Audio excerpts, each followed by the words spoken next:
వామ్మో వామ్మో ఏం ట్రైలర్ రా బాబు, మైండ్లో నుంచి అస్సలు పోవట్లేదు. పుష్ప పార్ట్ 1 కంటే పార్ట్ 2 10 టైమ్స్ ఫైర్ ఉంది. సుకుమార్ గారు బ్లడ్ పెట్టేశారని చెప్పాలి. ఒక్కొక్క షాట్ ఇంటర్నేషనల్ లెవెల్లోనే ఉంది.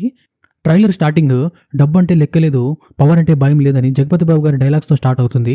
సో ఈ డైలాగ్తోనే మనకు అర్థమవుతుంది పుష్ప డబ్బు కోసమో పవర్ కోసమో కాదు, ఇంకోటి ఏదో చేయడానికి వచ్చాడు ఈ ఫీల్డ్లోకని.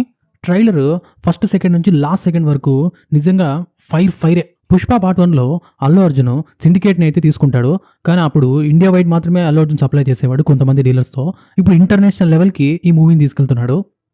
ఆయన మొత్తం డీలింగ్స్ ఇంటర్నేషనల్ లెవెల్లో ఉండబోతుందని ఒక్క సీన్లో అయితే మొత్తం చూపించేశారు. ఈ ట్రైలర్లో ఫహద్ ఫాజిల్ గారితో ఉన్న గొడవ, వాళ్ళ గురించే జరిగే డైలాగ్స్ తప్ప ఇంకా రిమైనింగ్ క్యారెక్టర్స్ మంగళం సీను, ఇంకా వచ్చిన కొత్త విలన్స్ ఒక్కరితో ఉన్న డైలాగ్స్ కూడా ఈ ట్రైలర్లో పెట్టలేదు. సుకుమార్ గారు ఏదో పెద్దగానే ఆలోచించే ఉంటారు ఎందుకు వాళ్ళని తీసుకురాలేదని. సో ఓవరాల్గా ట్రైలర్ అయితే బిగ్గెస్ట్ బ్లాక్ బస్టర్ నా వరకు, చాలా బాగుంది.